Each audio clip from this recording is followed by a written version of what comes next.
But because it was so much better and so different than what I had experienced, and all of like the red Right. flags that I didn't know how to name, and the things that I saw Right. like in the evangelical and fundamentalist, and I know there's a difference, but like in those Yeah, environments, absolutely. it was just so fascinating to me. 100% of the proceeds gained from this monetized episode will be donated to sciencesaves.org. Thanks for listening.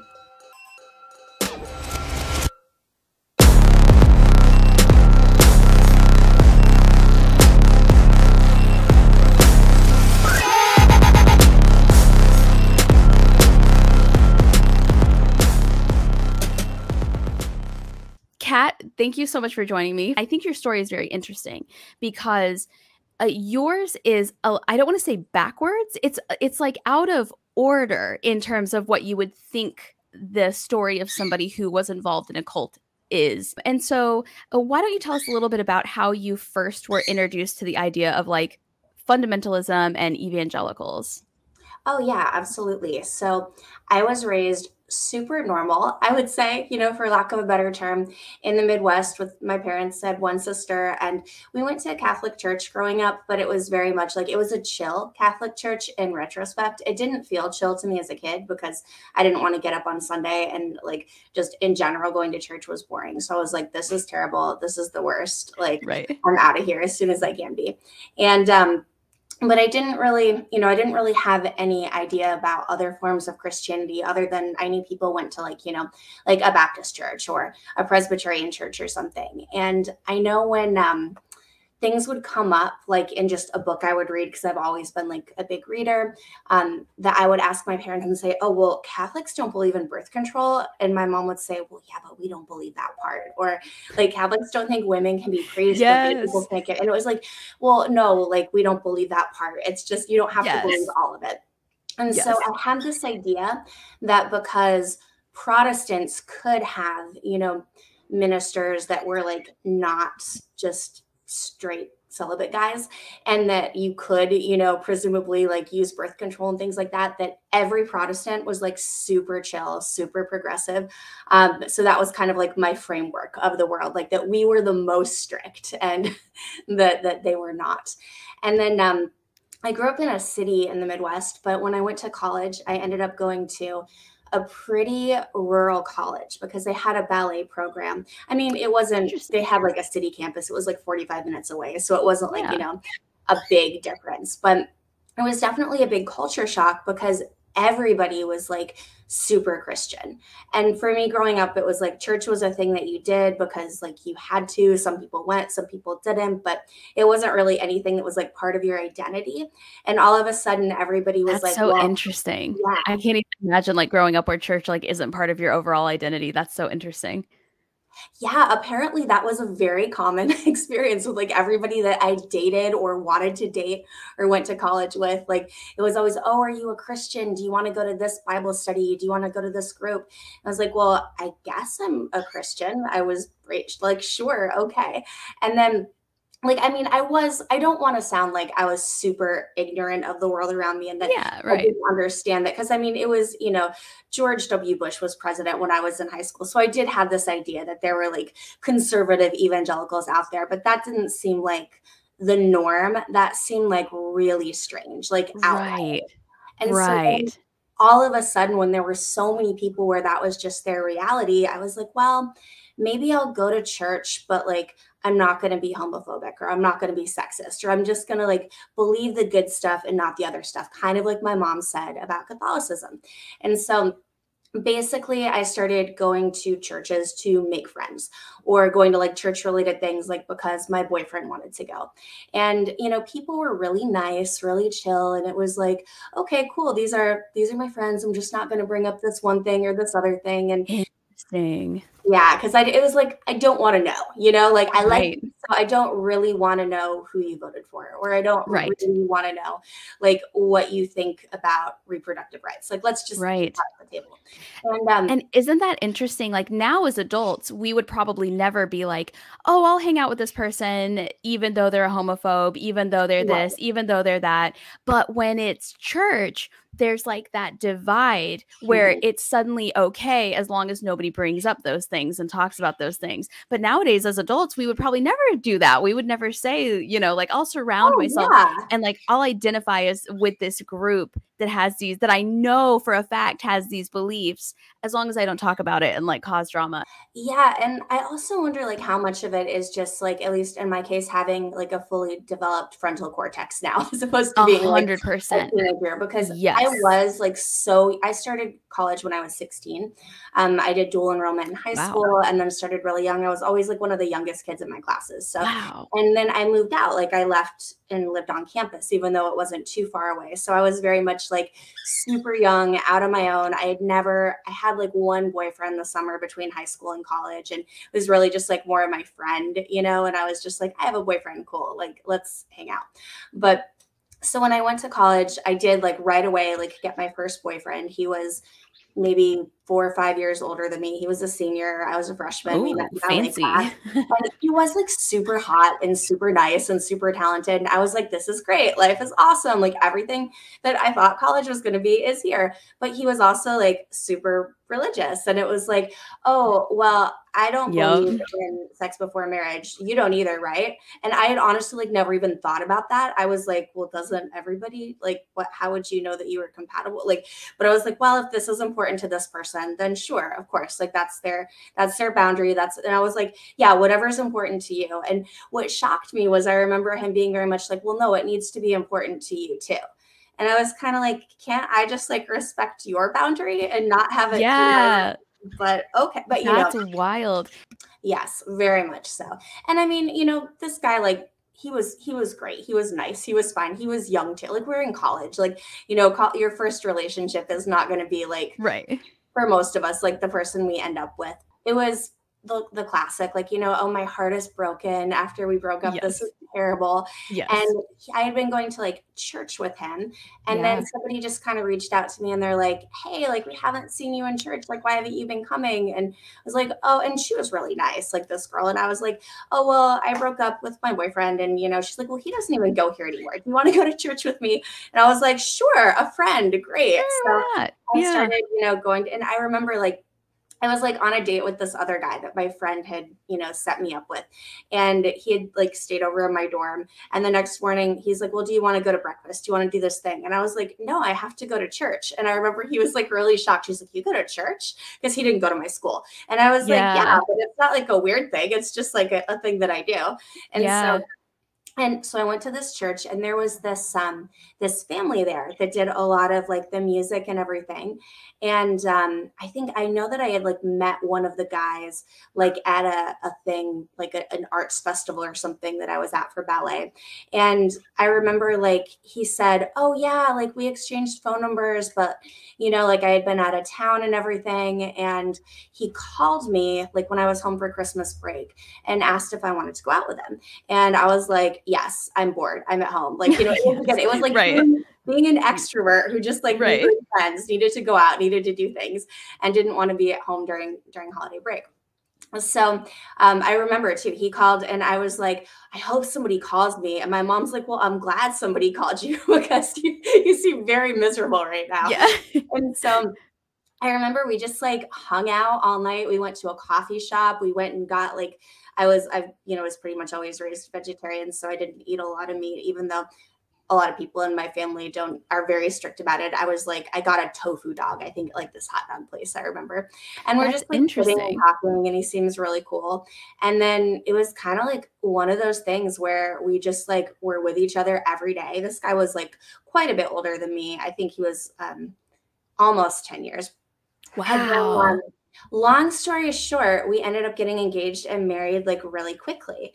And my parents were very much, in retrospect, kind of like, you know, I think this guy's too old for you. He seems really controlling, but I've always been just very much like, if I'm going to do something, I'm going to do it. So it's not like if they had said like, you probably shouldn't like marry this person when you're not even old enough to drink the champagne at your wedding. But, you know, like if they had said that, I would have been like, I'm going to marry him even harder. Where like, you know, challenge, exactly. challenge accepted. Yeah, exactly. So we got married and, he was quite different from even like a lot of the other people that I knew in college, and that he had been homeschooled and came from a big family, and truly his family had kind of like dipped their toes into every extreme form of Christianity there was.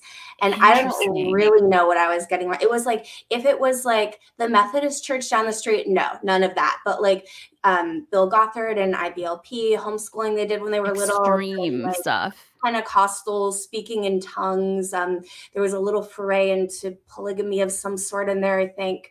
It was just like a lot. Like, And did they approve of you even though you weren't part of any of that? they didn't like me at all, but it was sort of like one of those things where I think they tried, just, for like whatever reason. I think they were just glad that like their son was like getting married and having a wife of some sort. And they kind of thought, well, I was so young. I was so like, go with the flow with most things. I remember like when the one thing that like, if somebody said anything that was like homophobic, I would like react in such a strong way where I would just like scream and like leave and just get like really, Wow. really have a big reaction to it. And I mean, Interesting. on the one hand, I'm like kind of proud of myself for just like blowing up. I was so mad. But on the other hand, that was not productive way to handle that. Right. Like, Right. I'm like, I could have, Exactly. again, if I had my fully developed frontal cortex at the time, and maybe I knew a little bit more about the world, I could have, well, I wouldn't have married him in the first place if that had happened. But, so Yeah. I And in remember there was, hindsight, oh, I'm so sorry. I didn't mean to oh cut no, you go off. ahead. In hindsight, when you look back, do you think like, oh, it makes perfect sense that this guy was this old and not married yet? Or Oh my was God. that not the Yes, case? absolutely makes sense. Yes, very much so. Interesting. Yeah, he was, and I don't want to, I don't want to, I don't think he's a good person, but I don't want to like talk too harshly about him Right. just because I'm kind of, I know he had a lot that he dealt with growing up. And Right. also, like, it's kind of like, one of those like, well, I get to be me and you have to be you. So sorry at this point, Right. Yeah, like just, absolutely. yeah, just kind of not really something or someone that I think of a lot anymore. But at the time, it was really hard. And I think that we both kind of like, I tried so hard to like make him what I thought was like a good person. I'm like, okay, so we're not, an interesting thing too. This is maybe a little side quest, but an interesting thing that I wasn't aware of was I noticed that like in a lot of the really religious environments we were in, and I think that some of this might come from like I don't even know where it comes from, but it seems like things like lying and like stealing, especially, or like not being honest about money, or doing pretty much anything aside from being gay or having sex before you're married or having an abortion, like, like any of those things, like was okay. And like, I was so shocked at the lack of morality, just like basic Interesting. morality that I saw in these really Wow. religious environments. Like, oh, it's okay to steal something. It's okay to like, it, Interesting. I just was really, really floored by that. And I've kind of heard other folks like say the same thing, that like, oh yeah, that was really common. But it wasn't something that I would have expected, because I'm like, well, Not at presumably you all. Yeah. believe in this God who said don't do these things, but the things that you want to do are okay, but the things that other people want to do are bad. Have you ever heard the phrase "a sin for thee, but not for me"? Yes. That's what that Yes. reminds me of. But he was like, kind of stepping away from the Christianity thing as well. I think we both like Really? I'm eventually surprised did. by that. Yeah, yeah. And it was more so like we started, and growing up, like I was always like, I live in Los Angeles now, and my current husband, who's wonderful, does as well. He grew up on the East Coast, and both of us were Virgos, and I'll say like now, like, spoiler alert, I'm like, I would consider myself an atheist. Like, I don't believe in astrology, but I think it's fun. Oh yeah, And yeah, totally. yeah, like growing up, there was like little things like, like we always know our astrological signs. My grandma would say, oh, well, Right. you're organizing that because you're a Virgo. Not that you Right. have really severe ADHD and you're hyper focusing on your color forms. And my husband now gets like the same thing, like he growing up, it was like, oh, you're such a Virgo. And so I always am shocked when people will say, oh, before I moved to Los Angeles, I didn't know my astrological sign. I didn't know what that was. Because even like growing up, it like, like Catholic in the Midwest. Like I knew I was Right. a Virgo, and my aunt Yeah. had my astrology chart for me. And, you know, we had influences from little things here and there. If I was sick, I'd like get Reiki, you know, which I Yeah. hated. So I had to sit still, but things like that. I And relate to that so, very like, much. I had a little bit of interest in that, and I was, like, a yoga teacher. I started teaching yoga when I was in high school, and that was actually something that my, actually the summer after high school, that was something that my, ex-husband and I kind of had in common, was that we both really liked yoga, and we even did, like, our first, like, official yoga teacher training together, and we actually ended up moving to yoga ashram together, and This that's where guy's like an anomaly. I He's know, like right? a conservative Christian, evangelical, but then leaving the church, but still like he's still got like the controlling aspect of Totally. like the evangelical husband, but now he's joining like a yoga ashram. Mhm. Like, wow, what an interesting character. Yeah, it was pretty wild. For some people, this probably would not have been. And looking back, I'm like, that was kind of fucked up. Well, like that was kind of probably like not the best. Yeah. But because it was so much better and so different than what I had experienced, and all of like the red Right. flags that I didn't know how to name, and the things that I saw Right. like in the evangelical and fundamentalist, and I know there's a difference, you know, but like in those Yeah, environments, absolutely. it was just so fascinating to me because that was the first time where people would say to me, it's not, he can't talk to you like that, or like that's not okay. And I remember like sitting at a table chopping vegetables, and we're talking about like how to pronounce this mantra, and I said it in, you know, in Sanskrit, and he's like, no, you don't say it that way, you say it this way. And by the way, I was right, and I was like, Right. no, you don't. And he started getting like really mad about it. And then like this other woman who was sitting next to me, she's like, hey, it's like totally not cool for you to talk to your wife like that. Like, what are you doing? And I Whoa.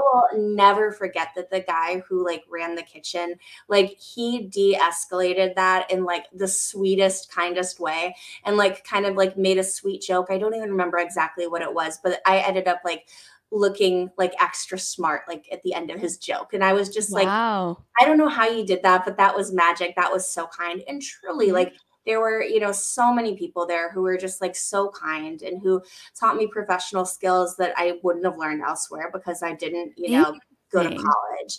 And so there Right. was, I mean, I did go to college, but I didn't graduate college. And so there were so many skills that I picked up and things that I learned, and, you know, even just like things that I learned about myself and interacting with people. And I was telling my husband the other day, I was like, you know, I wish that I had learned these lessons in a different way and an easier way. Right.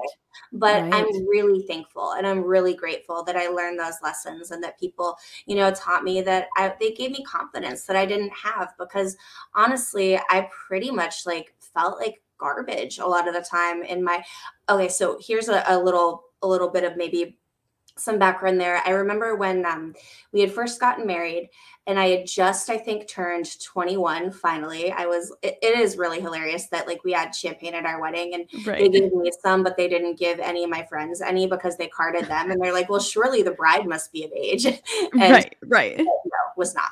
Um, but so then when we had been married for maybe about a year, I wanted to get out of my hometown. It was like a city, but not a big enough city. I had always wanted to honestly be like out here in Los Angeles since I was a kid. And so I was like, well, we need to start looking for jobs elsewhere because I know you don't want to be here either. And so we started, so he actually got a job offer in Chicago, which is where my dad, Wow. I think that's like where my dad is from, where a lot of my friends, you know, ended up. And so it was like, Chicago's the city, like that's where you go.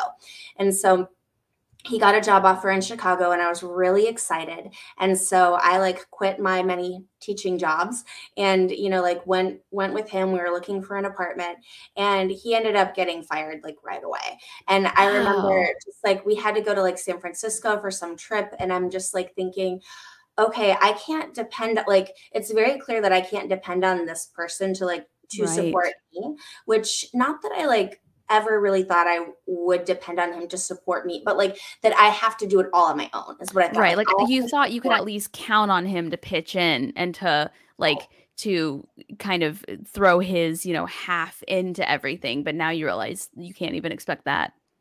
Yeah, yeah. So I was just kind of like, okay, this is all me now. You've got it. You can only depend on yourself, and you've just got to like, be really independent. And again, that was probably, there were some good things there. There were some not good things there. It's just a mixed bag.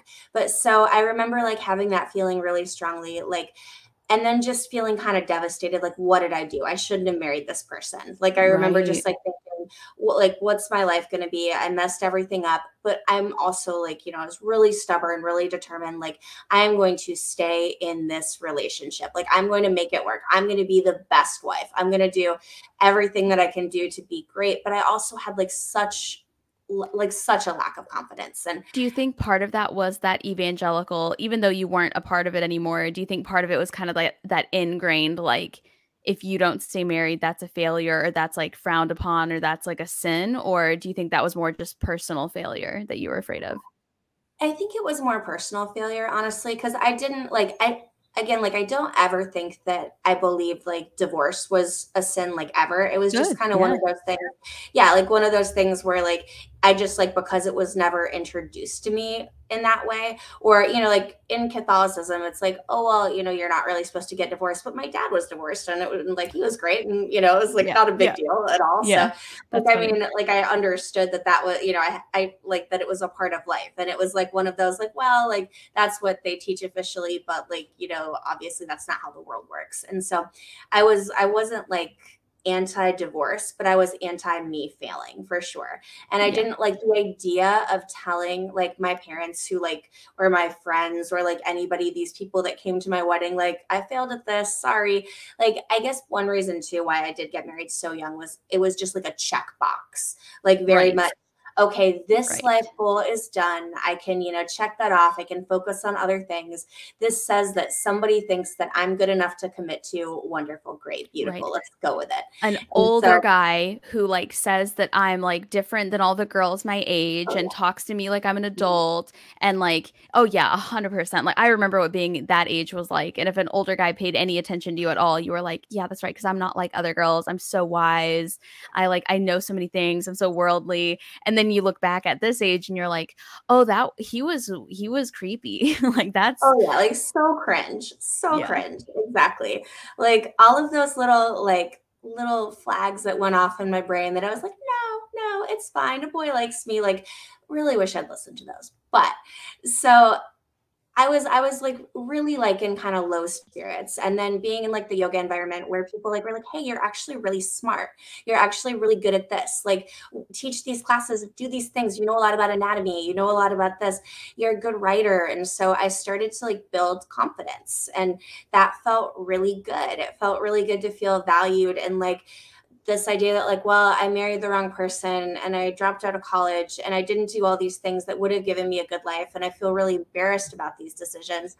But like, there are people who still think that like my life could be cool, or that I could have meaning, it Yeah. could have meaning in some way.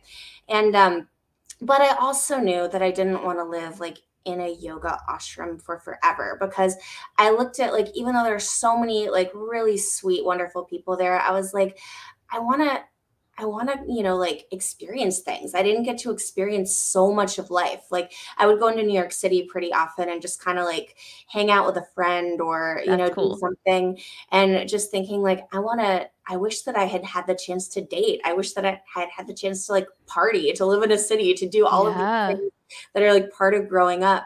And, but and my ex was just like really not happy in that environment either. Like, he wasn't thriving in the same way I think I was, maybe.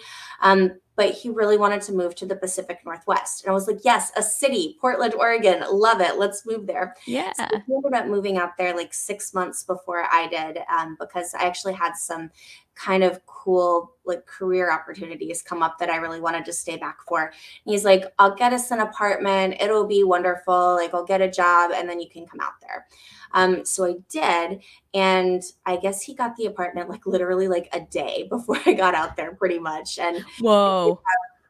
a job. And so I like taught yoga and did some community college classes there and everything. And And did you like, when he was there without you, was that before or after you had already had that experience where he got fired really quick? Like, did you trust him oh, to that was actually take after. care of everything? Yeah, that was after. I mean, I did because I kind of had to. Like Right. he still Yeah. had like more money than I did because he had done the fundy thing of like purchasing the house debt free. It was the worst house. It was like I was like, why do we have to live in this house? And we had roommates, because it was like you still needed that, and roommates were lovely most of the time, great people, but it was like not always, but sometimes. But it was just like there was this house, and then we ended up when we moved to the East Coast, like having to, like rent it to people which was fine with, but I was like, I don't want a house. Like I don't want to be tied to a house, even though Right. it's like paid for still. Um, but he did have, like some savings, like, and I had just like nothing, like absolutely nothing. Not because of lack of like my parents wanting to support me, just because like, my mom was the first person in her family to ever go to college. Like Yeah. we couldn't afford for me to go to college. Like that's why actually a big reason why I didn't finish was because my ex-husband was like, well, I don't want to marry you if you finish college. And my parents were like, well, we're going to take out some loans so you can finish college. And the pressure of like not wanting my husband to like, or not wanting this guy to like not want to marry me, and then also like not wanting my parents to go into debt for me. I was like, no, I'm just not going to finish. It's fine. Why did he not want to marry you if you finished college? What would that change?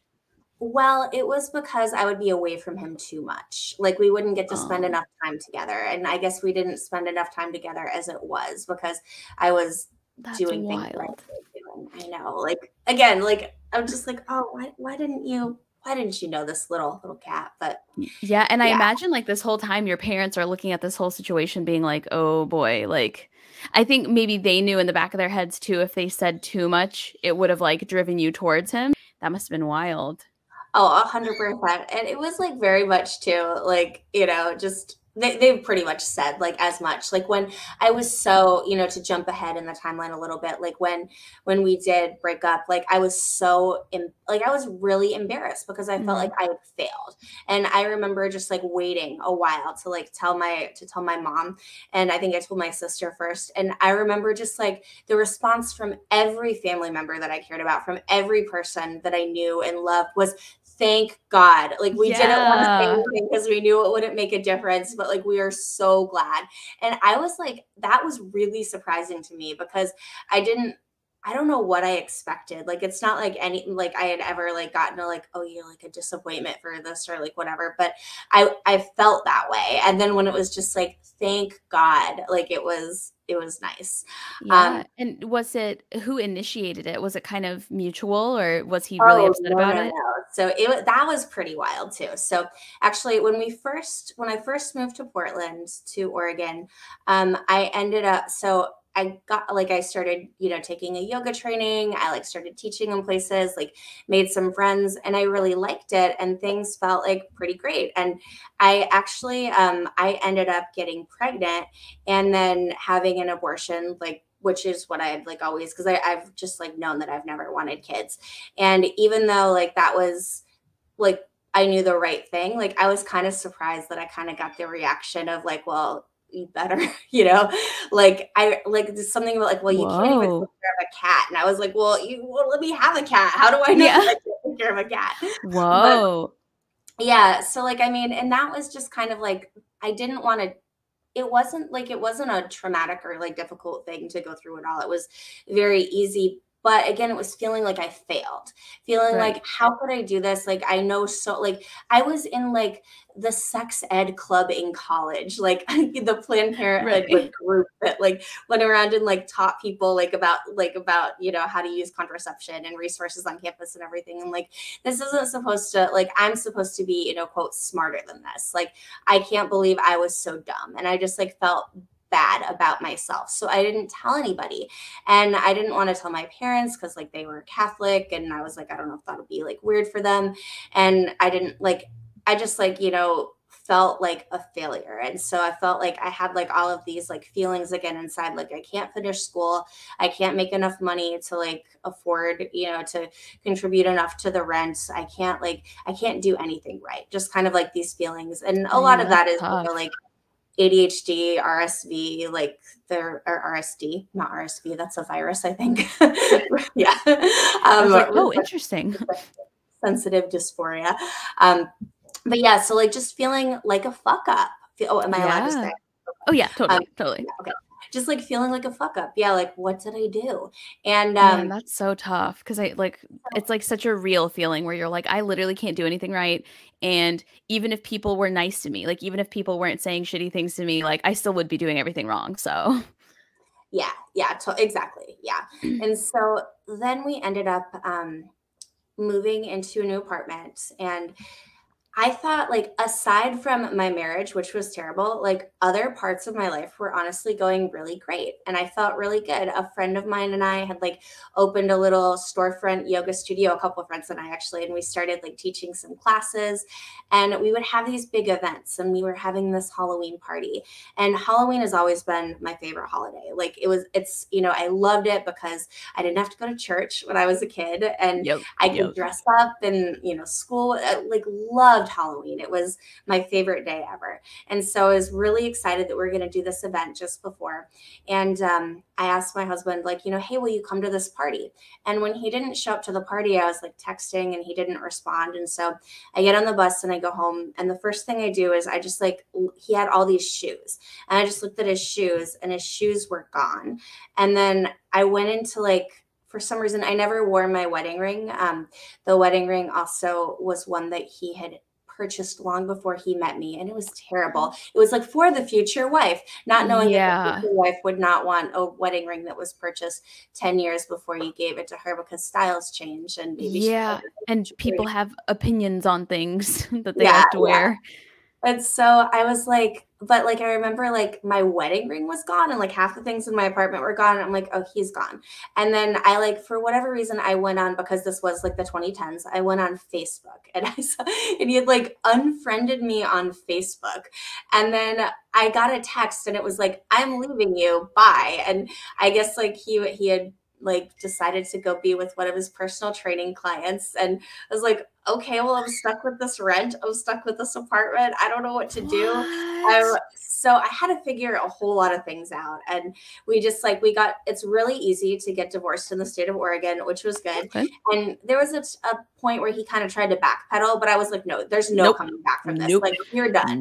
Like, and that's also very interesting, because that is not this person that you're describing is just like, I can only imagine what being married to him was like, because hearing about him, it's just, you never know how he's going to react to something. Like, you talk about how he's like evangelical and Christian, and then he leaves the church, and then he's controlling, and then he just leaves you with like no warning. It's just, this person just seems like totally unpredictable, and that just must have been a nightmare. Yeah, like very chaotic, really, for sure. There were definitely like, there were some super scary like situations that like you're reminding me of, like just like with like reckless driving, or just like doing things like just to where I really like thought, okay, maybe I'm gonna die. Truly wild. Like, I know when I try to talk about like this stuff with people sometimes, like whether it's a therapist or a friend or my husband, and I'm like, well, I could have, not have been this or that. And they're like, okay, no, but actually most of the time that's the correct answer. In every other relationship in your life, that's probably the correct answer.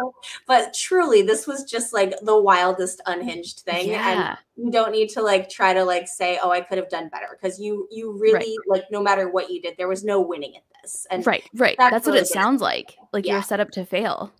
Yeah. And so that was a big game changer for sure. But I got to like, live my life in Portland a little bit that I had wanted to live, that I had wished that I could have lived when I was I was still like super young. I was still like in my early mid-20s, So, and I'm not like that much older than that now. It hasn't been like that much time, but like, it was definitely like, I felt like, okay, wow. So I can use a dating app. So I can, I can live on my own. Well, not really, because rent is really expensive, but I can have roommates that like aren't my spouse's friends, that are just like people that I like and I know. And so I was like working really hard to make ends meet, but it was like, it was nice. It was nice to get to kind of live that life. And then and was that just like the last you ever heard from him, or was he just like pretty much gone after that? I mean, he reached out, like he actually reached out to meet up like right before I left Portland for good. And I was there because I had been organizing like a book event for like a yoga related thing. And I really wanted people to come, and he saw that and he's like, hey, can I come to your book event? And I was like, because he knew the same people too. So I was like, I guess, yeah. And he's like, okay, well, if I come, will you like meet up with me one last time? And I was like, with boundaries, with stipulations, like maybe we can like get tea. And he said, oh, can I bring my girlfriend? I want you to meet her. I was like, no, you cannot There it bring, is. you cannot do that. Yeah. So he's like, okay. So we met up for tea. And I remember like he mentioned that a person that we both knew, like, had lost a lot of weight. And I said, yeah, you know that that's because he has cancer and he's going through chemotherapy. And he's like, oh, I know. And then he said, but it's nice because it always bothered me that he was really fat. And I remember just like when I heard that, I was like, it bothered someone else's body, bothered you.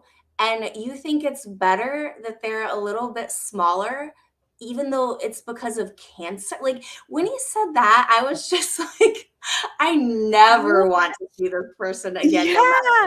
Like for anybody listening, I'm just like shook. I'm just like sitting here with my mouth open. This is wild.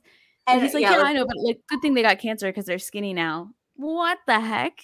Wow. Yeah. And that person is fine now. But that's good. Oh, good. Good for them. That's awesome. But that was definitely just like, oh my God, like never gonna see you again. And you know, I have no desire to know what's going on with him at all. Like he could do whatever. I hope, you know, best of luck. Just don't hurt people. And I think that is like kind of what I said, like one of the last things I said to him, when I said, I was like, just like whatever you do, just like don't hurt people. Just please, just stop it. Just like whoever you're with, I don't care, but just don't treat them badly. Be kind to them. And I hope that that's, you know, who knows. But so I ended up moving back to the East Coast because I was tired. I was working too many jobs, like I am kind of now in LA, but it's a perpetual cycle. And then, you know, got like more into the yoga thing, lived at the yoga ashram again for a little bit and realized I did not want to share a bathroom with a zillion other people anymore. Not a great thing. And yeah, that's, I guess, more yoga weirdness. I'm happy to, you know, because so you run a podcast that is kind of about the dark side of yoga, right? And about like how yoga in itself can become its own sort of cult. Do you mind like telling us just a little bit about that? Sure. Yeah. And I mean, I will say like, I'm a yoga teacher. Like I love yoga. I teach. So it's not like yoga is bad. Right. But there's just like a lot of, we always joke on our podcast. We're like, and the real villain is capitalism. And that's awful. You know, how it ends up. It's like people trying to make money, people, you know, taking things that aren't theirs. It's the same story, the same things that you'll see. And just like, you know, Christianity isn't in and of itself, I don't think like bad, but people use it in really bad ways. And the fundamentals make it easy for people with bad intentions to kind of set up shop.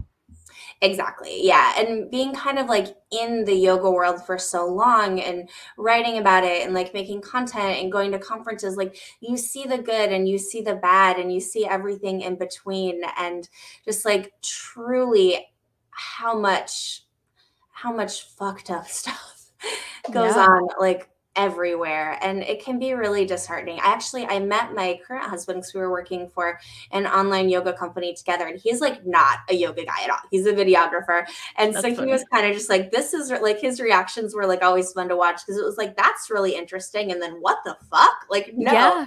And so kind of seeing it through those eyes, through like the, oh yeah, like that is like really weird, or that's like really just like not the way things are normally, you know. What's an example of that?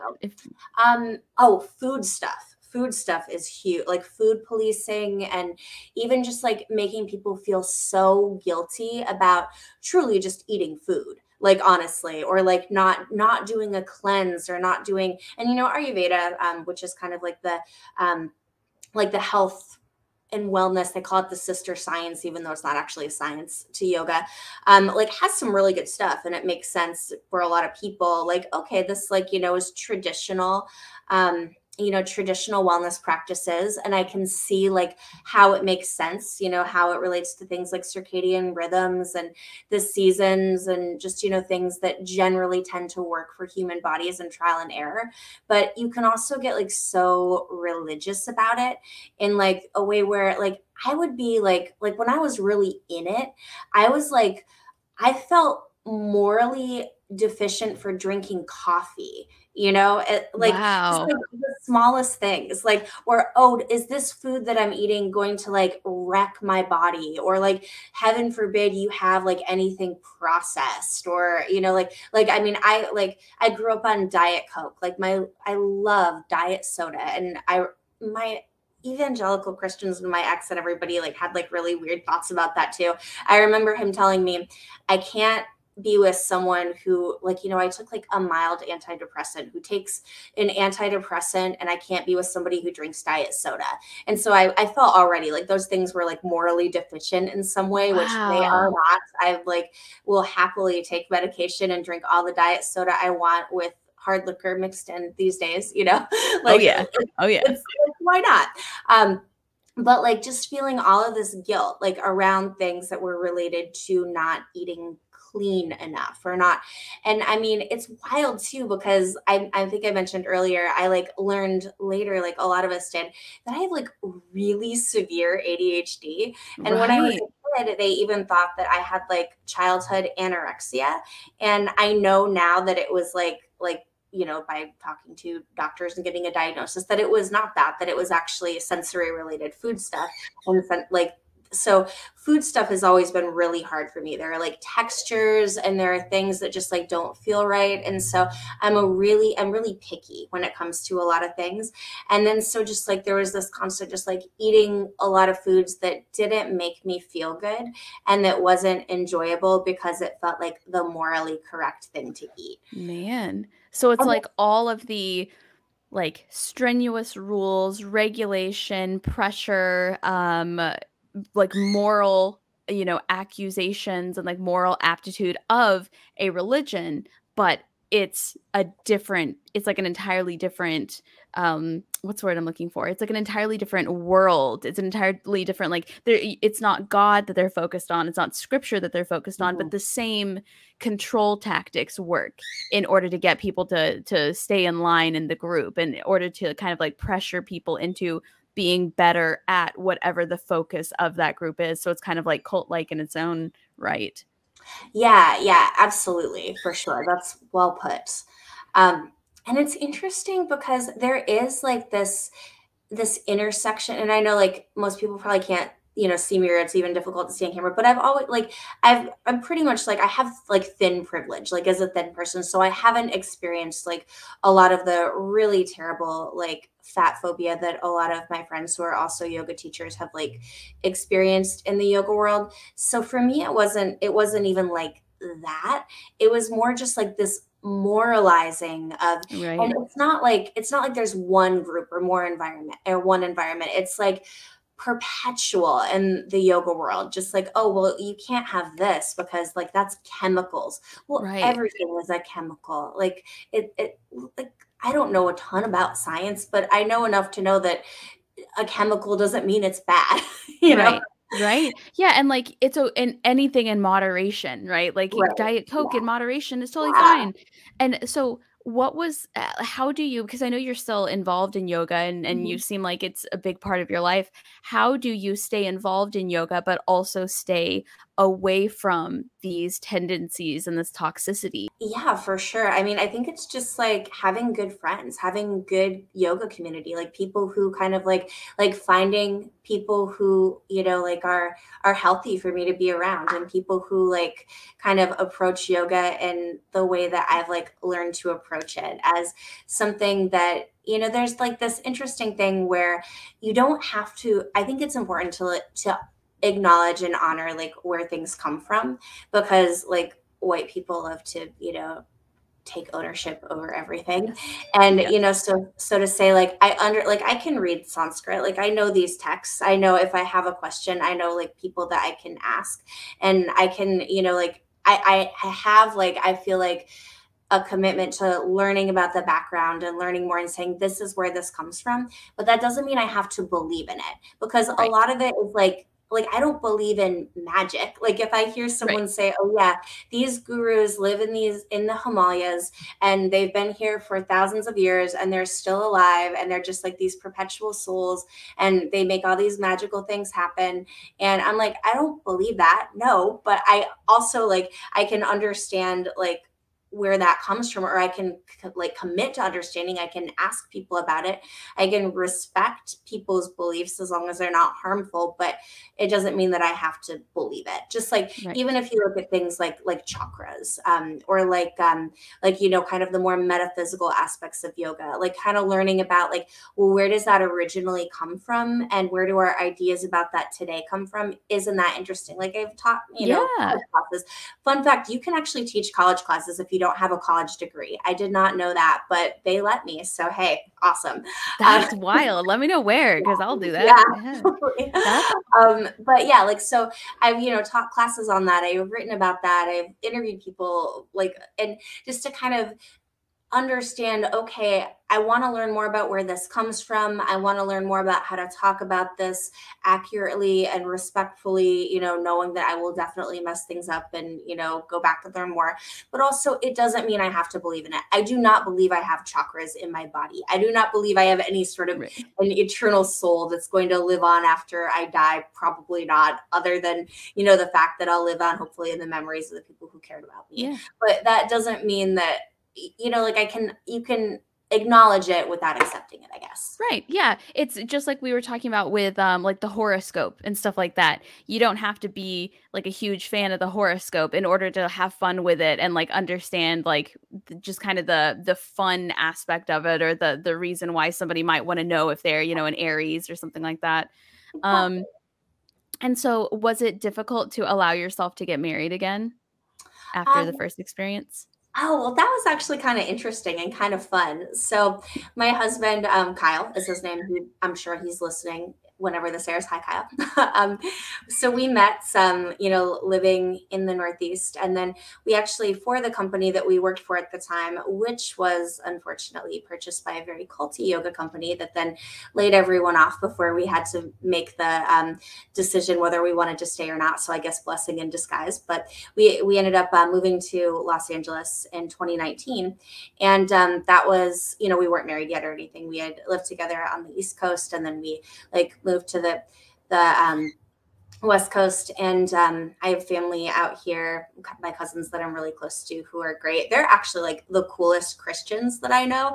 I'm like, Yeah. if every Christian were like my cousins, who are like super Yeah. progressive and just, like, use their Christianity to like fuel their activism for doing good in the world and do not give a fuck how anyone else lives their lives as long as they're not hurting anyone. Like, I'm like, why can't everybody just be like you? Like, you're the best. Right. So Right. 100%. they're out there, and they're also I'm my parents were a little bit like older for Midwestern parents, maybe like when I was born. And my dad too is like, he is the youngest child from his dad's second marriage. So it was like definitely like my cousins were adults by the time I was like around. And so they had been out here since I was like a little kid and everything. And so I always like loved visiting them. They're just like the best. And so, and Kyle loved them too. So we were like, okay, cool. So we'll have people, we have like friends that lived out here already. And we had been out here and we had kind of talked about like, well, maybe we'll get married someday. And I wanted to, like, it was that same thing, like where I Yeah. never like, I'm like, I want to do things like differently if I ever get married again. Like, it's not like a must have. Like I would have been, you know, perfectly happy if we hadn't gotten married. But we had talked about like, yeah, it's something that we want to do like someday. And then the pandemic happened and I actually had like some health issues that like were related to the aforementioned severe ADHD, and like figured that out. But like I had also overtrained for a marathon. So Oof. that, and the biggest thing was like I just wasn't getting enough nutrients, but it happened all at once and I didn't know why. And everybody like around me was like, oh my God, you're anorexic. And I was like, maybe I am. And then I like went to eating disorder therapist and like nothing seemed to resonate. They're like, well, you do this because you're anorexic. And I'm like, but I don't. Like, Yeah. it's just, it wasn't hitting. Like, it wasn't me. And it was this really just like weird, scary time where I didn't understand like what was happening to my body and why I was losing weight so quickly and why, you know, what was going on. And so thankfully have gotten that figured out. And I feel like Good. the healthiest and the best I have in my whole life right now, which is awesome. But I remember just like that was kind of scary for both of us. And I realized, you know, just like how much he really like cared about me and like not that I didn't know that already, but like we had gone through, you know, the pandemic and everything. And so it was my birthday and we were hiking in Topanga Canyon and because there was nothing else to do because everything was closed. And then he proposed then and I was like really sweet. And we decided we're like, you know what, we know we don't want a big wedding because we'd rather spend any money that we have on, you know, like our life together. So let's get married at a donut shop. Because we had a donut review podcast at the time.